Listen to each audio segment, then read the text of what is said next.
Yo, Freunde, was geht? Kurze Info, bevor ihr jetzt ein nices Talk-Video, Server-Rundschau, Elevator Update findet und auch EO4 Gameplay. Es wird zum oder gegen Ende des Videos in den letzten Minuten zu einem Umstand kommen, wo ich euch frage, erkennt ihr, was da gegebenenfalls schiefgelaufen ist? Und die Auflösung dazu wird es dann im Video am Folgetag geben. Ich bin gespannt, ob ihr wisst, was da vielleicht los ist. Also, jetzt viel Spaß mit dem Video. Alrighty dann und damit herzlich willkommen zu einer neuen Folge Shakes and Fidget mit mir Basti und wir gehen in die Local Server rein, ja, die ich noch nicht verknüpft habe mit dem Account. Es ist ja echt mega viel passiert zuletzt und ja, natürlich hat EO4 auf meinem Kanal deutlich die Priorität gehabt an diesem Wochenende und dann auch noch das Special-Video bezüglich Dorsa und Tuny. Aber wir wollen mal reingucken, wo wir auf den anderen Servern so im Elevator stehen. Und da gehe ich mal nach Priorität. Wir fangen mal mit EU3 an. Und ja, hier bin ich 277. Ich habe jetzt über das Event hinweg nicht...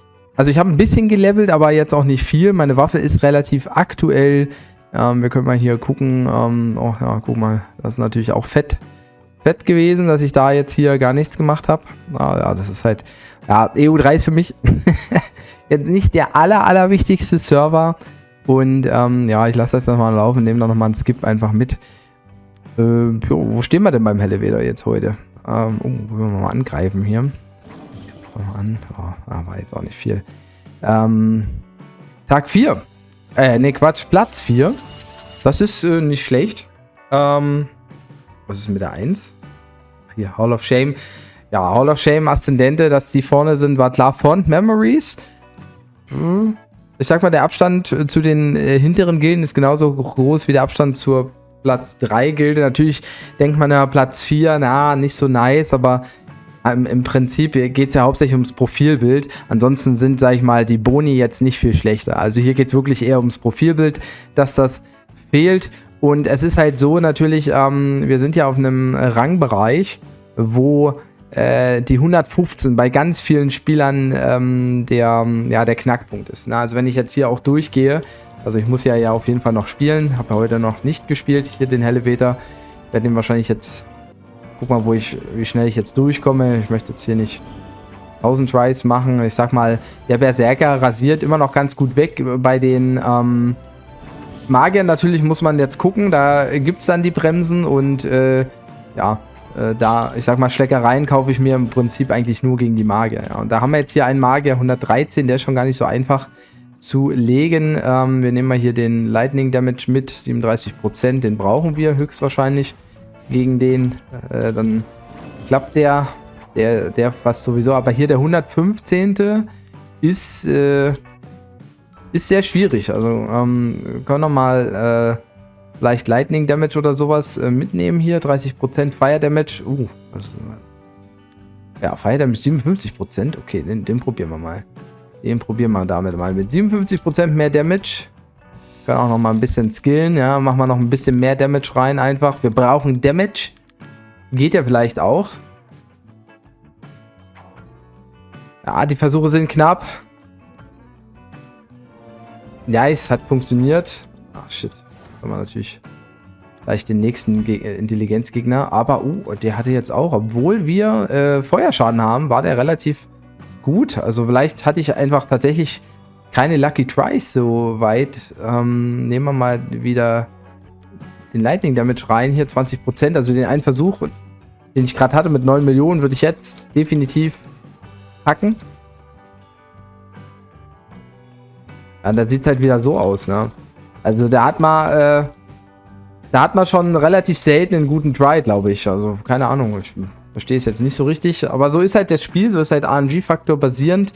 Ja, ich habe natürlich jetzt ein bisschen zur Aufholung beigetragen, aber im Prinzip denke ich nicht, dass wir hier noch großartig voranschreiten können. Ja, die meisten hier sind halt auch, also ja, ich stehe vom Platz her nicht so gut da, aber die Punkte, die Abstände sind halt gering und man muss halt sagen, dass ich einen Tag leider nicht gespielt habe, wo ich auf gar keinem gespielt habe, leider. Das macht hier auf diesem Server natürlich sehr viel aus. Zumal man an Tag 1 eigentlich schon ungefähr in diesen Bereich kam. Also der Tag 1 hier fehlt mir natürlich da schon extrem im Verhältnis, sonst wäre ich eigentlich auch im Bereich der Top 10 unterwegs. Ja. Gehen wir mal weiter zu EU1. Da läuft noch Stadtwache. Da können wir mal hier ins Portal gehen. Sehr gut. Da sind wir mit Everpeace 6. Everlight ist 5. Also wir kämpfen hier tatsächlich gegeneinander. Aber die Gilden erhalten ja eigentlich hier, oder gehören ja ein bisschen zusammen. Everlast spielt da auch noch irgendwo eine Rolle. Aber ich sag mal, ja, die besten Spieler von Everlight, die besten Spieler von Everpeace, ja, wenn die zusammen spielen würden, dann wäre das Ergebnis wahrscheinlich auch nochmal einen Ticken besser. Es ist hier auf jeden Fall knapp zu Rang 4. Rang 3 ist dann nochmal ein bisschen im Abstand. Poena natürlich klar auf der 1. Auch hier kann ich noch spielen oder muss noch spielen. Da habe ich heute noch nicht reingeguckt. Da holen wir nochmal ein paar Held-Tokens für die Gilde. Bei den Magiern natürlich, dann braucht man dran, mal eher eine Schleckerei zu kaufen. Aber gerade die Stärke-Gegner gehen eigentlich noch ganz gut. Ich bin im Moment bei Cold Damage. Das heißt, hier läuft es eigentlich ganz praktisch. Hier können wir mal schnell rausgehen. Also ich habe heute noch nicht so viel gespielt, muss noch ein bisschen mehr spielen. Hauptsächlich Alu gemacht. Moment. Aber hier ist es auch so, dass ich nicht viele Dungeons gelegt habe. Der Stab ist relativ neu, den habe ich mir erblättert. Hier hätte man auch noch mal versuchen können, was zu reißen, möglicherweise. Aber allerdings bin ich auch relativ in der Dungeon-Pause. Und ich sag mal so, es ist nicht so, dass ich es nicht versucht hätte. Aber viele... Oh, okay, den haben wir gelegt. Ich glaube, der Frightening Fidget, der wird noch nicht gehen. Die Magier-Dungeon-Gegner sind halt schon auch extrem hart für Magier. Ich muss sagen, gerade im oberen Bereich geht da jetzt immer nicht ganz so viel. Aber gut, das Level-Up haben wir noch mal mitgenommen. Muss auf jeden Fall überlegen, ich will dann irgendwann auch gar keine Dungeons mehr machen. Gehen wir noch mal im Elevator rein hier. Der lässt sich ein bisschen Zeit. Jetzt geht's. Tendenziell kommt der Magier ganz gut klar gegen die Stärke-Gegner. Okay, jetzt wollte schon fast eine Schleckerei kaufen. Da spart man sich dann natürlich dann doch irgendwelche Pilze. Nehmen wir mal einfach ein bisschen mehr Ausdauer mit. Zack, geht es schon. Zack. Wenig Cold Damage Gegner, das ist ganz praktisch. Ja, also kaum sage ich es. Haben wir einen drin. Vielleicht reicht es ja trotzdem mit der Constitution. Ja, auch nochmal Cold Damage. Magier, das geht. Dann holen wir uns jetzt mal mehr Weapon Damage noch rein und Loot Bonus. Gibt es jetzt mehr Früchte oder was? Weiß gar nicht. Ist das nur auf Gold der Bonus? 12% mehr Loot vom Fights. Einfach mal eine Frucht mehr, ne? Oder so, wäre auch fett.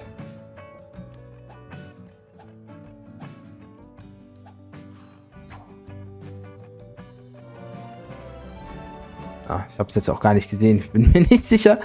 Critical Damage Bonus ist auch nicht verkehrt. Kann man mitnehmen. Und da kommen wir jetzt langsam in den Bereich 166, wo ich bin. Hier stehe ich also im Rang eigentlich vom Bestmöglichen her ein bisschen besser da als manche anderer Spieler. Ja, aber auch hier fehlt mir natürlich der erste Tag. Weshalb ich meinen Platz in den Top 10 verloren habe. Irgendein Tag fehlt mir. Auf EU1. Ja, aber da kann ich noch mal ein paar Pilze ausgeben. Also hier auf dem Server, sage ich mal, könnte ich da noch mal ein bisschen was probieren. Schauen wir als nächstes mal rein auf S41 auf den Main. Da sind wir zweiter Platz. Also im letzten Elevator waren wir erster. Das ist diesmal in weiteste Ferne gerückt hier.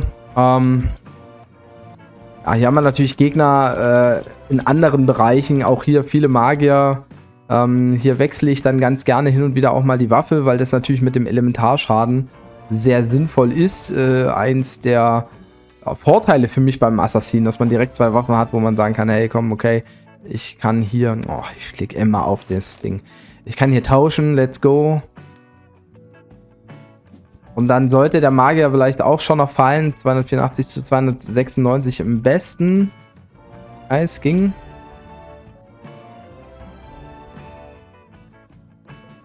Auch hier können wir jetzt mal eine Schleckerei kaufen. Ein bisschen weniger Pilze mitnehmen. Was habe ich drin? Lightning Damage. Ja, ich habe schon wieder vergessen. Lightning Damage gerade gesagt. Oh, Schleckerei ist ausgelaufen. Nein, holen wir uns mal mehr Glück einfach rein. Vielleicht reicht das gegen den... Noch mehr zu gritten gegen den Gegner. Die haben ja auch unverschämt viel Glück, ja. Also 61.000. Und dann noch so ein extrem hohes Level. Das ist schon verrückt. Kalte Damage. Tauschen wir. Gegen Geschickgegner geht es ganz gut. Hier müssen wir wieder tauschen, weil wieder ein Magier dabei ist. Ja. Oh, nice. Hat gereicht. So. Wollen wir uns nochmal eine Schleckerei. Damage-Reduzierung. Schauen wir mal. Ja, passt. Jetzt bin ich bei 292. Ich komme also gleich an meine Grenzen rein. Natürlich sind jetzt hier diese Damage-Geschichten jetzt nicht so relevant. Ja, da muss man dann auch mal New Goods machen. New Goods on the Block oder sowas. Aber es ist ja ein Geschickgegner, also eigentlich... Eben nicht der Fall. Und für unsere Jetzt habe ich auf Dorsas Video geklickt. Kappa, ich habe mir gerade Dorsas Video angeguckt. Ich habe auch schon geliked, ja. Also nicht, dass wir uns falsch verstehen. Ich like ja natürlich alle Videos. Wo waren wir denn jetzt hier? Übrigens, ja, also ihr seht es hier links oben, ne? Ich sammle noch mal ein bisschen Gold. Ich würde gerne mal wissen, wie weit es geht. Also, obwohl dreistellig werde ich wahrscheinlich nicht sammeln. Aber noch ein bisschen, also bis 20 Millionen könnte ich mir vorstellen. Da muss ich natürlich auch mal skillen, weil der Char profitiert ja auch von den Skills. Ich wollte eigentlich nach der Waffe gucken. Jetzt habe ich aber auch vergessen, was drin war. Okay, wir haben jetzt 5000 Mal geklickt. Kundschafter, nehmen wir mit. Schöne Früchte auch, by the way, ne? Also das ist geil. Auch nochmal ein Kundschafter, nehmen wir mit. Jetzt kommt hier auch noch Magier. Den habe ich aber schon besiegt, aber ich glaube, hier habe ich einige Tries geben müssen. Ich habe ja nicht geskillt. Ja. Der ging. Das ist auch Magier. Oh, der ging auch. Nice, ey. Warum habe ich da gestern Pech gehabt oder was? Noch ein Magier jetzt.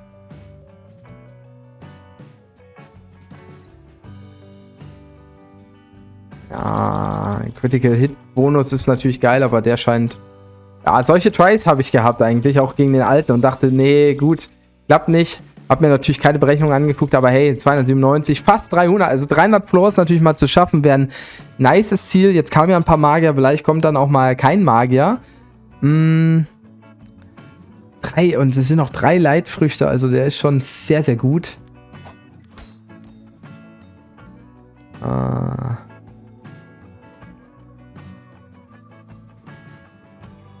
den habe ich ja gerade drin. Ja, 50% haben wir den gleichen wieder bekommen. Mehr Dexterity wäre halt auch nicht so schlecht und dann halt so ein goldenes Ding bestenfalls. Ich weiß bloß nicht, wie er aussieht, deshalb muss ich mal gucken. Hier haben wir so einen, ich weiß nicht, gibt es den auch golden? Wir können auch mal den versuchen. Oh, der war schon knapp, komm.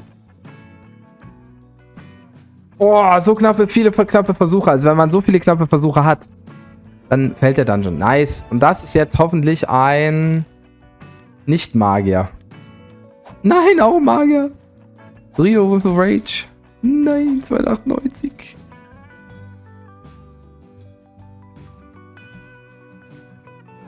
Nice, fällt trotzdem. Okay, jetzt ein Stärkegegner. Nice. Der wird auch ohne Schleckerei fallen, sage ich euch. Der fällt ohne Schleckerei. 300, da haben wir es auch mal gepackt. Super nice. Damit, ja, ist Top 10 Material oder Top 10 möglich. In der Gilde. Aber zumindest, wenn die anderen jetzt nicht hier auch irgendwie versuchen, weiter klar. Also hier könnten einige wahrscheinlich, er hier vor allen Dingen könnte locker auch noch höher kommen. Aber es ist immer die Frage, wie viele Pilze sie halt auch ausgeben können und wollen. Na, das möchte ich nicht bewerten. Aber sieht ganz nice aus. Und auf Server 7 wollen wir mal gucken. Da ist ja auch viel Bewegung drin. Der Helleweger geht noch eine Weile. Ich weiß gerade gar nicht, wie lange, weil hier ist gerade Steam eingeblendet. Bin ich dumm? Wo ist denn der Helleweger jetzt? Ja. Ach, hier, 5 Tage. Also, es ist noch eine Weile zu gehen. Und man muss sagen, wir sind auf der 1 hier. Aber Cosa Nostra holt auf. Wir holen Tag für Tag ein bisschen auf und das macht es natürlich nicht unmittelbar einfacher. Im Moment stehe ich in der Gilde ganz gut da. im Verhältnis zumindest, was ich vorhatte und zu den anderen Elevator, wo ich weniger gemacht habe, stehe ich ganz gut da. Oh, das ist eine goldene Strength. Die heben wir uns mal auf. Was ist das? Komm, wir nehmen bloß mal das mit hier. Einfach um eins zu haben, ja. Einfach um eins zu haben. 12 Etagen. Noch machbar. Aber die Magier, also die spürt man natürlich hier extremer noch als auf den anderen Servern, weil tendenziell ein paar mehr Magier auch dabei sind. So. Was war hier? Ach ja, hier. Ich vergesse immer, was ich habe, Leute. Aber alles, was nicht Magier ist, geht eigentlich ganz gut klar. Da kommen hier ein paar gute Etagen. Das macht dann Spaß. Jetzt ist ein Magier an Ort und Stelle. Jetzt haben wir natürlich auch Fire Damage. Jetzt ist es so, hier müsste ich jetzt in dem Falle Swap Rune machen mit einer anderen, mit dem hier zum Beispiel. Ja, das ist dann immer ein bisschen ärgerlich. Man könnte sich auch eine zweite Waffe natürlich hinlegen aufs alter Ego. Aber die braucht man ja eigentlich nicht zwingend. Also muss man sie vielleicht im Epic Event erstmal plättern. Und dann weiß man, muss man beim Assassin natürlich auch machen, aber man kann die halt mitziehen. Deshalb finde ich das eigentlich eben ganz hübsch. Ja, für den... Oh, nee, da braucht man auf jeden Fall nochmal Fire Resistance. Ja, ist vielleicht nicht schlecht, 30% Resistance mitzunehmen hier. Geschlagen habe ich den ja schon, wahrscheinlich vielleicht auch mit einer... Ich wollte mir halt diese Schleckereien aufheben, aber es sieht so aus. Oh nice, hat geklappt. Oh, kommt gleich der nächste.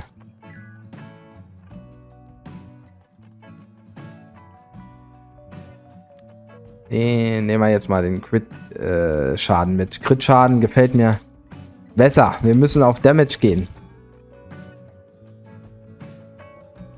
Zumal ich natürlich auf dem Char auch nochmal skillen kann. Ja, schön skillen. Schön Damage skillen, ja. Let's go. Hup, hup. Ja. Der Schaden wird mehr. Die Waffe ist auch recht aktuell.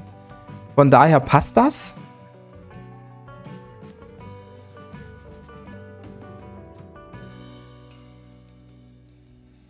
Da hatten wir auch im Livestream gespielt. Ich weiß gar nicht, mit welcher Schleckerei ich den besiegt habe. Knapp. Ach, ich bin ja auch doof. Ich habe ja Cold Damage drin, ne? Ja, dann müssen wir wieder zurück. Swapper, Rhinon. Und dann jetzt aber das... Hä? Wie? Warte mal, wo ist denn jetzt?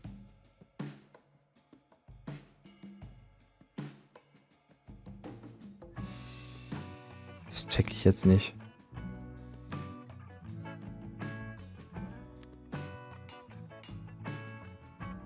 Ich check gerade nicht, was passiert ist, um ehrlich zu sein. Irgendwie bin ich gerade durcheinander. Könnt ihr das entschlüsseln, was da passiert ist? So, also wir gehen jetzt hier mit Lightning Damage rein.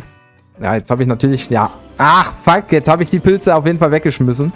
Auf gut Deutsch. Den sollten wir eigentlich auch ohne Schlecker... Dann holen wir uns nochmal das Ding. Oh, jetzt haben wir 3 goldene dabei. Nice. Und jetzt ist hier die 187. Der ist wieder ein bisschen tackiger.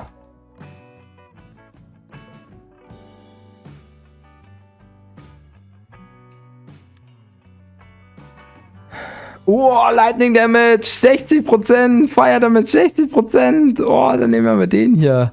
Das ist hart. So, was habe ich hier jetzt drin? Also ich glaube, hier kommen wir vielleicht nochmal besser. Ich habe jetzt Lightning Damage drin, natürlich, klasse.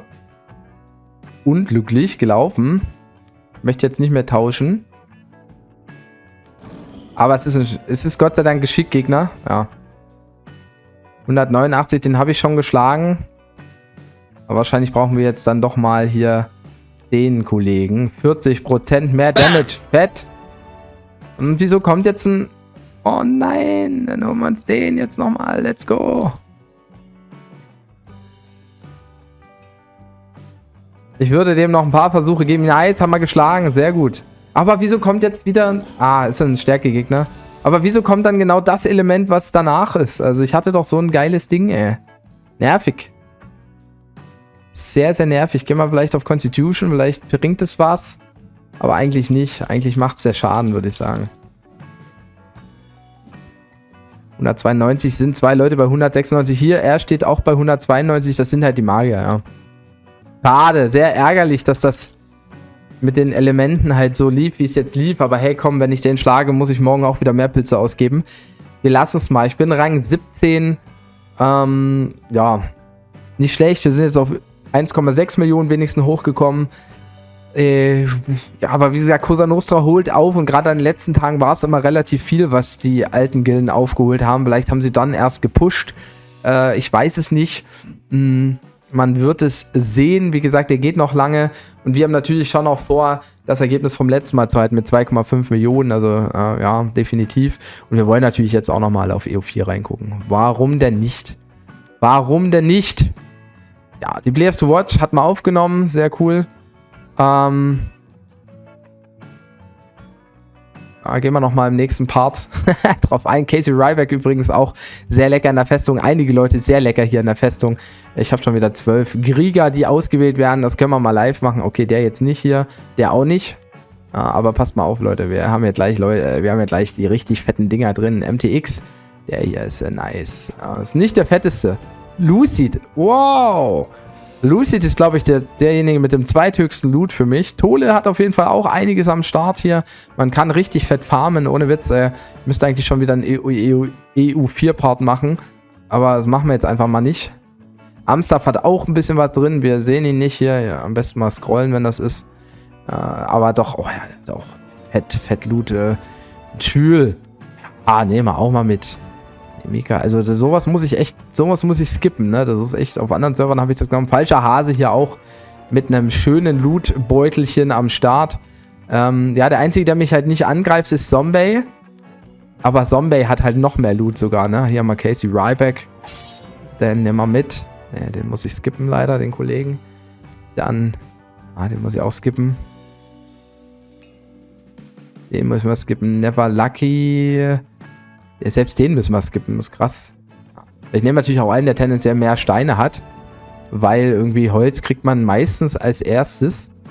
Müssen wir skippen, den werden wir auch skippen. Ja, der hat nichts. Ja, hier haben wir nochmal Casey Ryback am Start. Das macht schon Spaß. Neutral, muss ich skippen, Neutral, bau doch mal deine Sachen auf, Neutral. Komm, Leute, schreibt bei Neutral rein, ne?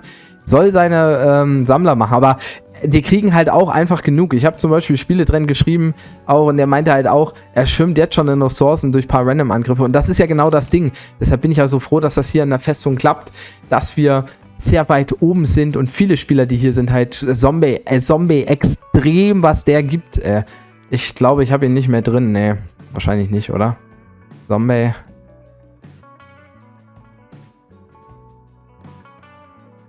Hier, der gibt auch viel Loot. Ja, Dubstep.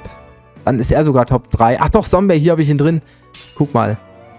14.000 Holz und 4.660 Steine. Das ist echt fett. Also Zombie, Firehand, Amstaff, Lucid. Lucid ist, glaube ich, der zweithöchste nach wie vor. Also das ist sehr, sehr lecker. Das ist so viel Festung. Schaut mal, ich habe gestern erst, also nachts, ich habe nachts erst hochgeskippt und hatte keine Steine mehr. Jetzt habe ich schon wieder 81.000 Steine. Ich kann die Gemmine skippen. Ja. Und wir können jetzt das Herz der Unterwelt suchen. Ich habe so viele Ressourcen. Erster Versuch. No. Oh, die Steine auch sind nicht mehr groß. Aber die sind trotzdem fett. 2, 3,